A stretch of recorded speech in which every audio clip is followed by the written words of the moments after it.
Hey everyone, welcome back to another Wuthering Waste Guide video, and for today I wanted to give you a breakdown on the newest event coming into Wuwa. The second half of version 2.4 not only features the advent of Lupa, but also a new flagship event called Banners Never Fall, which is a new challenge game mode situated in the new Septimont area. They teased it in the 2.4 special broadcast a while back, but the event only just came out recently, and the reason I wanted to talk about this in particular is because while technically they called this an event, it's actually a game mode, just like Tactical Hologram, Wuthering Waste, and so on. Although to my knowledge it's a one-time completion thing, not a continuously refreshing game mode. It would be cool though if in the future they allow you to refresh it. In any case, the game literally tells you it's a high difficulty challenge, featuring content and levels that cater towards endgame. So while it's not a refreshing game mode like Tower and Wuthering, it's yet another facet of endgame that you can experience. For today I'll be giving you a rundown of the event in full, how to access it, all the main details to know like how the event works, what things to focus on, some tips and advice on how to best complete it, and why you should do this event in the first place. Let's get into it.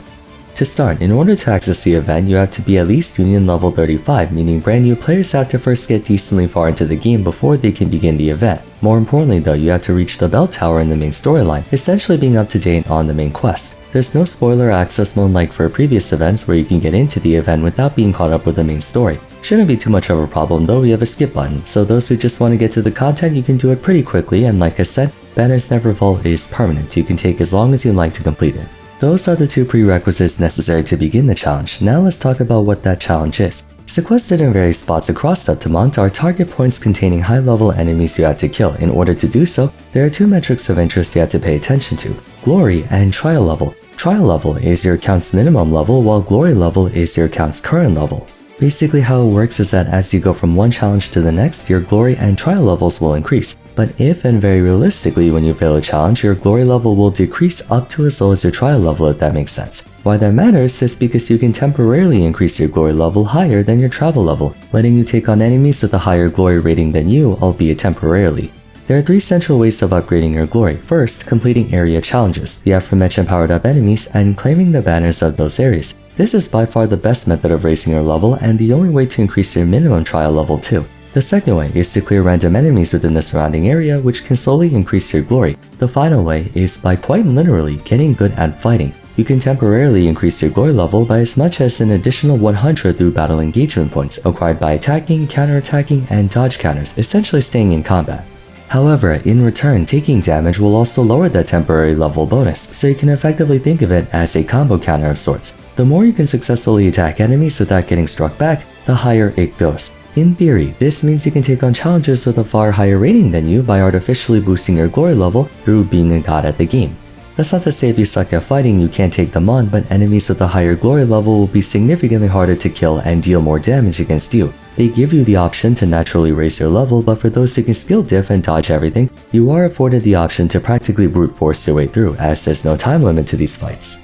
Speaking of difficulty, the main reason you want to increase your Glory level is to inflate your party's stats to match the overinflated stats of those enemies. Looking at the buff overview page, you'll not only see a series of level thresholds giving you passive bonuses, but also each individual Glory level will grant your entire party bonus health, attack, and defense, a serious amount at that, and for good reason. Enemies at banner capture points are next to impossible to take out without a sufficient amount of Glory level for the sheer fact that they will start to take too long or take almost no damage. In total, there are 5 zones marking all throughout Septimont. Within those zones are anywhere between 3 to 5 capture points that you have to take out, for a total of 20. By selecting a zone and then a capture point, you'll get a quick rundown of the enemies you'll be fighting, their own level rating, as well as the terrain effect, the self-same ones you find in Tower, of which all of them pertain to being more resistant to a certain element. The final capture point of each area has an additional effect that encourages tactical play as well, making the challenge a lot easier if you pull it off. Naturally, as you go from one spot to another, you'll be raising your Glory level at a commensurate rate. That being said, based on my experience going through the event, doing only the capture points will keep your Trial level consistently lower than the next capture point you have to take out. You can supplement this by either taking out some random enemies in the zone you just completed, or you can try to make up for it through, again, getting good at enemies by building up battle engagement. The goal is to navigate from one area to another until eventually you capture all 20 points. Once you start entering zones 4 and 5 however, even if you have the same Glory level as the enemy, they might still be difficult to take on. Also, since Glory caps out at 500 or 600 in combat, zone 5 enemies will straight up have more Glory than you no matter what. Well, technically it's just one enemy, the most important one, Capture Point 20. The boss there has a glory level of 675, making her an arduous opponent to take down, and only for those who are at endgame level, hence why Banners Never Fall is considered a high difficulty challenge. The first 2 or 3 zones are pretty simple, but at a certain point, just like with Tactical Hologram, you're gonna have to brush up on your combat mechanics. There's one more important thing to make note of. Scattered throughout each of the 5 areas are a number of additional chests alongside the ones you get from the capture points that, upon completing the final capture point within that area, will be trackable on the world map, offering additional rewards, so be sure to pick those up when you get the chance. Theoretically, you can find every single trophy chest before clearing the zones, but to save you the hassle of going from corner to corner aimlessly searching for them, it's better to just get the automatic tracking. Most capture points feature a cluster of enemies, with the major ones consisting of a singular boss. As such, your best bet is to have no less than 2 boss-oriented parties geared up for completion. Reason being, if you have a preference for a certain kind of team, whether Cardathia Erosion, Zani Frazzle, or Carlotta Hypercarry, what have you, what you can do is use them for every challenge, and then for capture points that resist your main party, you can switch to your backup party to clear those, then go back to your main. Of course, you can do more than 2 boss parties if you want some variety, but assuming you're short on characters, I'm happy to report you only really need 2 parties for an efficient clear. Or, if you're willing to put up with the loss and damage, you could just do it with 1. While we're on the subject of teams, there isn't really a set tier list of who are the best units to go for, since you only need to clear once, and there isn't like a time limit for getting the best drops. Whatever you have to clear with, you can eventually make it work. It's less about who you bring and more about how you play, as the event places emphasis on combat mechanics on account of the glory level increasing from it. That takes more precedence than anything else. I will say though, try to focus on units that allow for easy dodges, parries, and counters. If your character relies more on face-taking enemies and brute forcing your way through, you'll have a harder time stacking up your extra 100 glory. Oh, don't get me wrong, if you're super ultra giga whale and you have like S6R5 everyone, then you can most certainly attempt to take on Capture Point 20 with only like 300 glory, but you could honestly be doing so much more with your time. Now that we established that, here are some general tips and strategies on what to do. For starters, while navigating through zones 1 and 2, you'll want to try to get as much extra glory level as you can by clearing nearby overworld enemies. This will bring your glory level to a high enough point to get you through the first couple zones. Assuming you're getting a few points of glory through combat, you should be able to keep up with the increase in difficulty from one capture point to the next, but especially for free-to-play players, I recommend keeping your glory slightly higher than the enemies just to give you a better safety margin. Once you cap out at 500 though, it all comes down to how well invested your teams are and how good you are at getting to 100 battle engagement.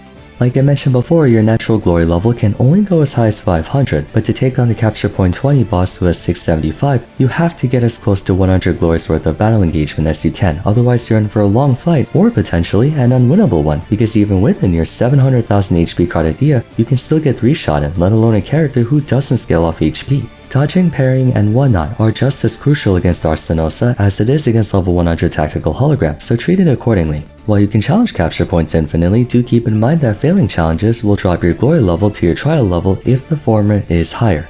And to the final part of the video. What is the incentive to completing Banners Never Fall to begin with? Well, for one, like I said many times already, it's permanent, so you can choose to go about it whenever you feel like. Nothing in this event is time limited, and once you finish the event, you can deactivate it to have the normal Septimon enemies spawn again. The key reason for doing this event is of course astrites and materials, and they do not disappoint in the quantity. Not only do the huge number of trophy chests that spawn from both the banner capture points and across the 5 zones give you an abundance of free stuff, but completing all zones will net you milestone rewards too for even more free stuff. Free-to-play players definitely want to take full advantage of this. In addition to being a good way to stockpile more astrites for units, it's also just a fun event that provides enough challenge to be fun for people who want a chance to flex their characters and teams. There's no real incentive not to do this event honestly, it's also an opportunity for you to explore the Septimon area too.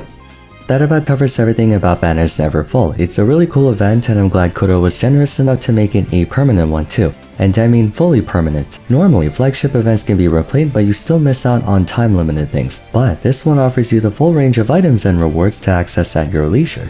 There are a couple things I think would make the event more enticing if Kodo's ever willing to make this a rotating game mode that refreshes every so often.